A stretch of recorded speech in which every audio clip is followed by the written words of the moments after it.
बात 1973 की है। अमेरिका में एक इंसान लोगों से कहता था कि वो बैठे बैठे कहीं भी जा सकता है। मतलब वो आपके सामने बैठा है, उसकी बॉडी यहीं बैठी है, लेकिन वो दुनिया के किसी भी कोने में जा सकता था। लोग उसका मजाक उड़ाते थे, कहते थे ऐसा थोड़ी होता है। लेकिन एक दो बार ऐसा हुआ कि किसी दोस्त ने कहा कि ठीक है, तुम्हारी बातों पर मैं यकीन करूंगा। मेरा एक दोस्त मेरे घर पे बैठा है, तुम जाकर देखो और बताओ कि वो क्या कर रहा है, और ये बता दो कि मेरे घर में कहाँ कौन सामान रखा हुआ है। वो उसके सामने बैठा और ध्यान में गया, और उसके बाद उसने जाकर ये बता दिया कि हाँ, तुम्हारे घर में ये सामान यहाँ पे है, ये सामान यहाँ पे है, और ऐसा ऐसा है, वो लड़का यहाँ बैठा हुआ है। तो लोगों को धीरे धीरे उस पर यकीन आने लगा। फिर लोग उसको अलग अलग तरह से पूछते, अच्छा बता धरती के इस कोने पे क्या है, और वहां किसी दोस्त को फोन कर देते कि जरा बताना कि ऐसा आदमी वहां दिख रहा है क्या, या ऐसा घटना वहां हो रहा है क्या, और जो बताता था वो मैच करता था। बात इतनी फैली कि नासा के वैज्ञानिकों ने उसको बुलाया और कहा कि ठीक है, मैं मानता हूं कि तुम ऐसा ऐसा करते हो, लेकिन हमारे लिए कुछ करके दिखाओ। उसने बोला कि ठीक है, हम तुम्हारा पहले जांच करेंगे। नासा के पास ऑलरेडी धरती के अलग अलग कोनों का मैप था। वो बोला यहां जाकर बताओ कि यहां क्या है।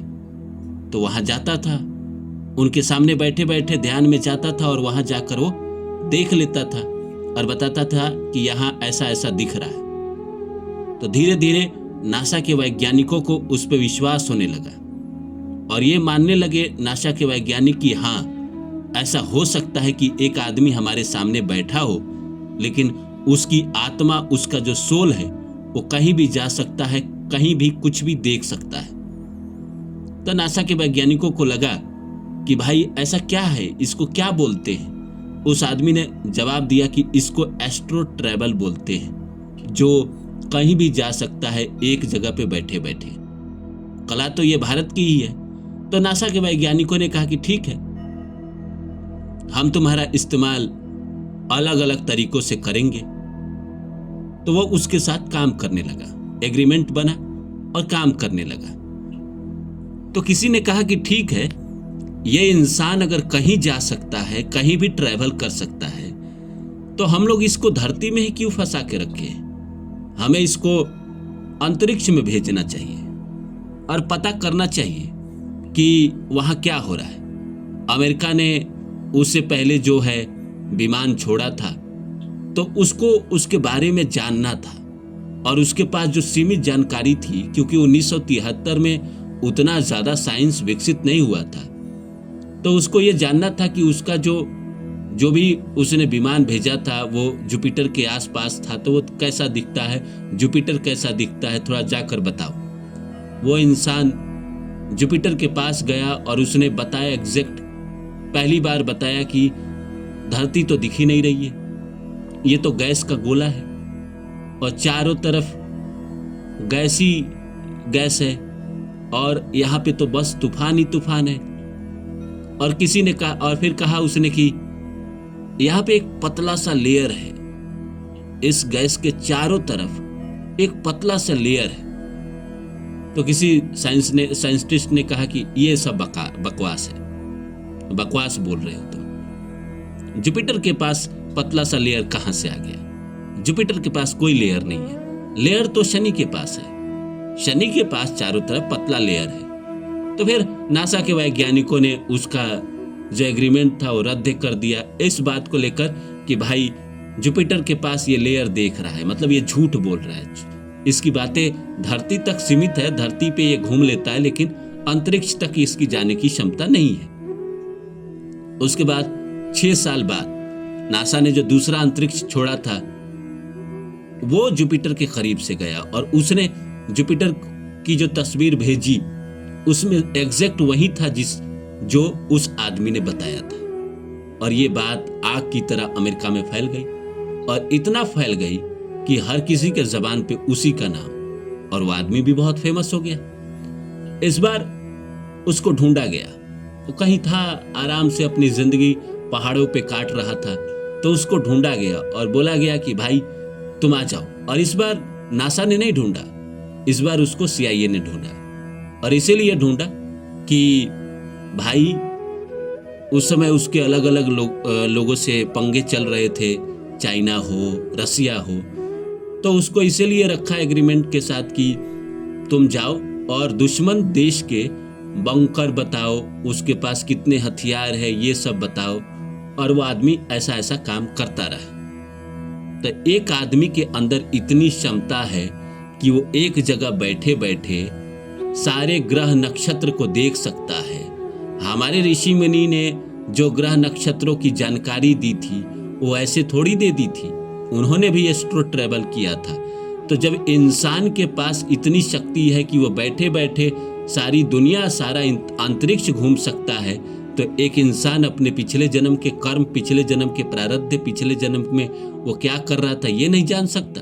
जान सकता है। उस आदमी से पूछा गया, 2013 में उनकी मृत्यु हुई, तो उनसे जाते जाते किसी ने पूछा कि आप जिंदगी से क्या सीख देंगे लोगों को।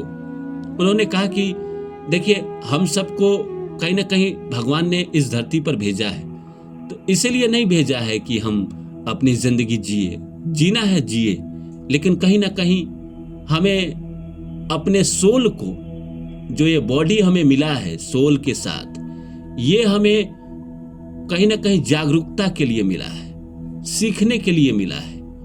क्या सीखने के लिए मिला है? हम कहीं ना कहीं ज्ञान अपने अंदर डालें, ज्ञान विकसित करें, और ये डायमेंशन, जो थर्ड डायमेंशन है, फोर्थ डायमेंशन है, फिफ्थ डायमेंशन है, इसके परे जाए। उस आदमी का यही कहना था। तो हम आज बात कर रहे हैं कि क्या इंसान अपने पिछले जन्म को जान सकता है? जी बिल्कुल जान सकता है। आइए इस सब्जेक्ट को शुरू करते हैं। तो नमस्कार दोस्तों, मेरा नाम है रानू बाबू, और जैसा कि आप सभी लोग जानते हैं कि मैं आपके लिए कहानी, कविता और मोटिवेशनल वीडियो लेकर आता हूँ। इसी श्रृंखला में लेकर आया हूँ कि पूर्व जन्म की सच्चाई जानने का रहस्यमय उपाय। आइए इस सब्जेक्ट को शुरू करें।